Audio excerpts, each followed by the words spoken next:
അവിടെ പണിയിൽ വന്നിട്ടാണ്. പണിയിലല്ല, പണി ഇപ്പൊ തുടച്ച് മാസം അതിന് മൂന്നിടാം 4-5 തൈനിച്ചുണ്ട്. അതിന് അടുത്തതിൽ പോകണം. കഴിക്കാൻ വന്നതാണ്. നല്ല ഫുഡ് കഴിച്ചാലാണ് ഒരു ഇതെല്ലാം ഉണ്ടാലേ. ഇപ്പൊ പായസം ഉണ്ട്.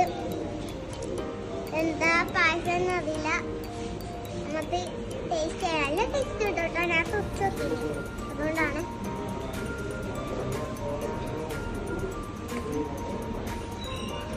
അടിപൊളി പായസമാണ്. ഫുഡ് വന്നിട്ട് കാണിച്ചു തരാം. അപ്പൊ ചോറ് വന്നിട്ടുണ്ട്. ടേസ്റ്റ് ഫസ്റ്റ് ടൈം ഞാൻ